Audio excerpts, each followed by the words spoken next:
मेरे प्रिय दोस्तों और भक्तों, अपनी आज सत्य एवं प्रेरक घटनाओं के वृत्तांत के अंतर्गत आज महात्माओं का शुभागमन का वृत्तांत आपके सम्मुख रख रहा हूँ।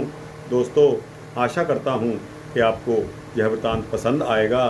तो आइए शुरू करते हैं इस वृत्तांत को। महात्माओं का शुभ आगमन। एक बहुत ही उच्च कोटि के महान धुरंधर विद्वान, परम त्यागी, तपस्वी, सन्यासी, प्रातः स्मरणीय श्री दंडी स्वामी श्री विश्वेश्वर आश्रम जी महाराज ने इस विद्यालय की जब ख्याति और प्रसिद्धि सुनी तो इधर पूज्यपाद ब्रह्मचारी श्री जीवन दत्त जी महाराज ने भी आपकी बहुत प्रशंसा सुनी। पूज्य ब्रह्मचारी जी महाराज जी की प्रार्थना पर आप विद्यालय में पधारे और साक्षात ऋषि आश्रम देखकर यहीं पर निवास करने लगे।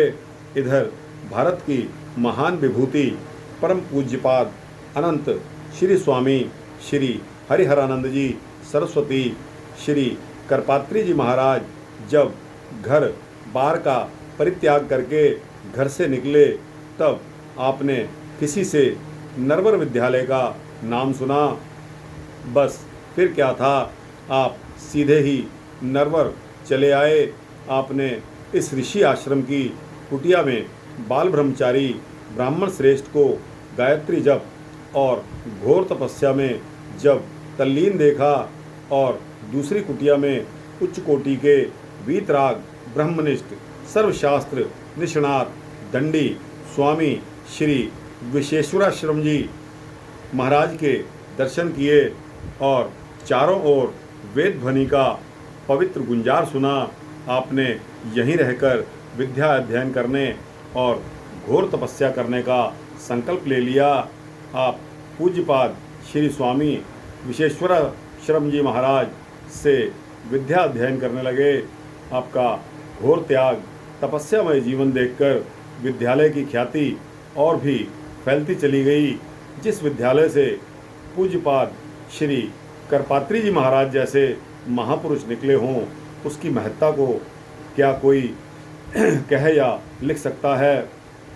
जब जगत गुरु शंकराचार्य श्रृंगेरी पीठाधीश्वर जी महाराज को पता लगा तो आप भी कृपा करके पधारे और 4 महीने यहाँ ठहरे। जगत गुरु शंकराचार्य गोवर्धन पीठाधीश्वर, जगत गुरु शंकराचार्य ज्योतिषी पीठाधीश्वर श्री स्वामी श्री कृष्ण बोधाश्रम जी महाराज जैसे बड़े बड़े धर्माचार्य और पूज्यपाद श्री स्वामी श्री संपूर्णानंद तीर्थ उड़िया बाबा जी महाराज जैसे संत महीनों आकर यहाँ ठहरने लगे। दोस्तों, इसके पश्चात ऐतिहासिक यज्ञ के जजमान के बारे में आपको बताते हैं कि जिस समय पूज्य श्री करपात्री जी महाराज ने दिल्ली का ऐतिहासिक श्री शतकुंडी महायज्ञ कराया, तब आपको उसका यजमान बनाया गया। जिस समय आप यज्ञ में पधारे और भारत के कोने कोने से वेद पाठी विद्वान ब्राह्मणों ने आपकी ख्याति सुनी, तब सभी आपके दर्शनों के लिए टूट पड़े। परम तपस्वी, विशालकाय, महान तेजस्वी बाल ब्रह्मचारी को एक हाथ में कुशा और दूसरे हाथ में माला लिए हुए गायत्री का जाप करते हुए देखकर सबके मस्तक श्रद्धा से आपके श्री चरणों में झुक गए। बड़े बड़े अंग्रेज तक आपके दर्शन करके और वृद्धावस्था में भी आपके इस प्रकार के महान तेजस्वी शरीर को देखकर दंग रह गए। आप कैसे घोर तपस्वी और तेजस्वी हैं और बड़े बड़े संत महात्मा आपको किस प्रकार श्रद्धा की दृष्टि से देखते हैं, यह हमने उस समय देखा जिस समय एक बार मेरठ में पूज्यपाद श्री मज्जत गुरु शंकराचार्य श्री स्वामी श्री कृष्ण बोधाश्रम जी महाराज ने एक बहुत बड़ा यज्ञ करवाया तथा सबसे पहले आपको सादर आमंत्रित किया और स्पष्ट शब्दों में कहा कि जिस यज्ञ में ऐसे परम तपस्वी महर्षि पधारे हैं। इस यज्ञ की सफलता में क्या कोई संदेह है? पूज्य श्री उड़िया बाबा जी महाराज ने अपने श्री वृंदावन के श्री कृष्णाश्रम के उत्सव में जब तक आपको नहीं बुला लिया, चैन नहीं लिया। दोस्तों, इसके पश्चात साक्षात दया की मूर्ति के बारे में आपको बताते हैं कि आप साक्षात दया मूर्ति थे। किसी पर भी क्रोध करना तो आप जानते ही नहीं थे, किसी को भी दुखी नहीं देख सकते थे। जो भी दुखिया आपके सामने आ गया, उसी के दुख दूर करने का आप भरसक प्रयत्न करते थे। जहां आपने अपने आश्रम से हजारों बड़े बड़े शास्त्री, आचार्य, वेद पाठी बना बना कर निकाले, वहां आपने हजारों दीन दुखियों को नौकरी दिलवाकर, रोगियों को मंत्र जप आदि करवाकर उनकी सहायता की। हजारों लाखों मनुष्यों को कट्टर सनातन धर्मी, परम आस्तिक, सदाचारी बनाया और हजारों से बीड़ी, सिगरेट, चाय, तंबाकू, शराब, कबाब, मांस, मछली, प्याज, लहसुन, शलगम आदि छुड़वाकर उनके जीवन को पवित्र बनाया। इसके पश्चात भक्तों, राजा साहब पर कृपा का यह वृत्तांत है।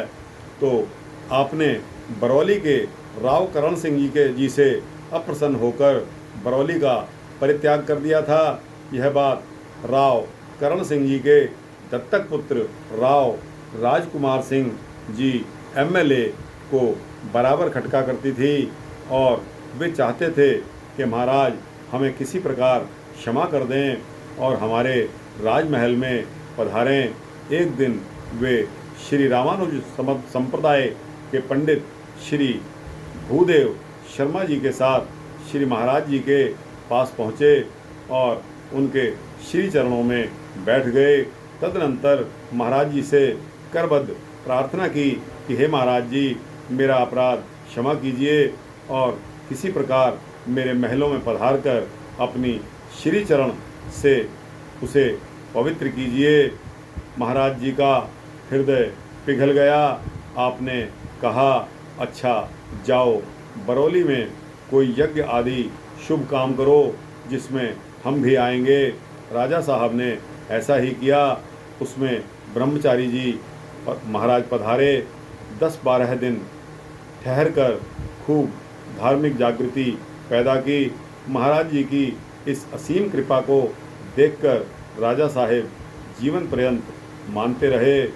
इसके पश्चात मेरे दोस्तों और भक्तों, धन छूना पाप है, इसके बारे में बताया गया है। आप त्याग तपस्या की ऐसी साक्षात मूर्ति थे कि कभी भूल कर भी रुपए पैसे का स्पर्श तक नहीं करते थे।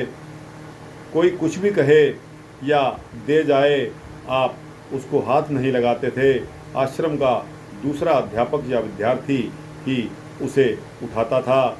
कई बार ऐसा भी देखा गया कि कई बड़े बड़े सेठ आपके दर्शनार्थ आए और आपके श्री चरणों में बहुत सारे रुपए रखकर चले गए, पर आपने उनकी ओर देखा तक नहीं। जब कोई आश्रम का आदमी आया तब उसने उस धन को उठाया, नहीं तो ज्यों का त्यों पड़ा रहा। यूँ ही पड़े छोड़कर आप अपने जप में तल्लीन रहते थे। किसी से भी आप कभी एक पाई भी की याचना नहीं करते थे। जो भी भगवत इच्छा से आ गया उसी से अपना जीवन निर्वाह करते थे। विद्यालय के निमित्त जो भी आता था उसमें से आप अपने लिए एक पाई भी नहीं लेते थे। वह सब अध्यापकों में, विद्यार्थियों में ही खर्च होता था। अपने लिए जो शिष्यों से आता था उसी से निर्वाह करते थे। वर्ष में जो खर्च से बच जाता था उस सब का भंडारा करके विद्यार्थियों में वितरण कर देते थे। अगले वर्ष के लिए एक पाई भी बचा कर नहीं रखते थे। दोस्तों, यह वृत्तांत इसके पश्चात शास्त्रानुसार श्राद्ध के बारे में दिया गया है। आप प्रतिवर्ष शास्त्रानुसार बड़ी श्रद्धा भक्ति से अपने पूज्य माता पिता का श्राद्ध किया करते थे, जिसमें बड़ी श्रद्धा भक्ति से ब्राह्मण विद्यार्थियों को पूज्य मानकर उनका पूजन करके उन्हें भोजन करवाते थे और उन्हें प्रसन्न रखते थे। यह कार्य शास्त्रानुसार करते थे। आपने कभी यह अभिमान नहीं किया कि मैं खुद घोर तपस्वी हूँ, मुझे अब श्राद्ध आदि कराने की कोई आवश्यकता नहीं है। आप समय समय पर सभी कार्य शास्त्रानुसार सनातन धर्म के अनुसार स्वयं श्रद्धापूर्वक करते थे और औरों को भी करने को कहते थे, उनको उत्साहित करते थे। श्री सांगदेव वेद महाविद्यालय में हमें एक पुराने विद्यार्थी शास्त्री जी ने बताया कि भक्त का काम भगवान बनाते हैं। दोस्तों, यह कहीं अन्यत्र नहीं है बल्कि सर्वथा है। दोस्तों, भक्त का कार्य हमेशा भगवान ही बनाया करते हैं। अपनी आँखों देखी एक आश्चर्यजनक सत्य घटना सुनाई जो इस प्रकार है। एक बार विद्यालय में विद्यार्थियों के लिए खाने पीने का कुछ सामान नहीं रहा और सामान लाने के लिए पैसे भी किसी के पास नहीं बचे थे। विद्यार्थी और अध्यापक सभी भूखे थे और लगभग 10-11 बज रहे थे। पूज्य महाराज जी उस समय पतित पावनी श्री गंगा जी के परम पवित्र तट पर झोंपड़ी में बैठे गायत्री के जप में तल्लीन थे।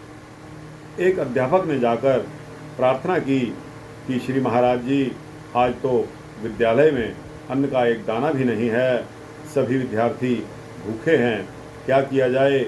यह सुनकर परम तपस्वी श्री महाराज जी तनिक भी विचलित नहीं हुए और आपने श्री मद्भगवत गीता का यह श्लोक कहा, अनन्याश्चिन्तयन्तो मां ये जनाः पर्युपासते तेषां नित्याभियुक्तानां योगक्षेमं वहाम्यहम्। और पतित पावनी श्री गंगा जी महारानी की ओर संकेत करते हुए कहा कि क्या श्री गंगा माता को हमारी चिंता नहीं है। ऐसा कहकर जो ही आप आगे को चले तो क्या देखते हैं कि श्री गंगा में एक नौका चली आ रही है और उसमें खाने पीने का कचौड़ी, पूरी, साग इत्यादि सब सामान हैं। नौका आकर वहीं ठहर गई और सब सामान ले जाकर विद्यार्थियों को खूब छककर भोजन कराया गया। किसी भक्त सेठ ने यह सब सामान बिना कहे भिजवाया था। इस घटना को देखकर सभी चकित रह गए और श्री गंगा जी की कृपा को याद करके गदगद हो गए। तो दोस्तों, भक्त का काम हमेशा ही भगवान बनाते चले आए हैं और बनाते चले आएंगे। अगर किसी को विश्वास हो या ना हो, परंतु यह सत्य है कि अगर आप संकल्प ले लें तो अवश्य ही वह ऊपर वाला आपकी सहायता करता है और करता रहेगा। दोस्तों, इसके पश्चात कीर्तन के साथ शास्त्रीय कर्म भी आवश्यक होता है। इसके बारे में बताया गया है। कुछ लोग भ्रम से कहने लगे थे कि महाराज जी कीर्तन का विरोध करते हैं, पर ऐसा कहना अज्ञानता का परिचय देने के बराबर है। हमारे प्रश्न करने पर स्वयं महाराज जी ने बताया कि हम कलिकाल में संकीर्तन को एकमात्र उद्धार का मार्ग मानते हैं, पर साथ ही कीर्तन की आड़ में वर्णाश्रम धर्म का विध्वंस करना, चोटी जनेऊ उतारकर फेंकना और संध्या बंधन नित्य कर्म ना करना, इसे भी घोर अपराध और पाप मानते हैं।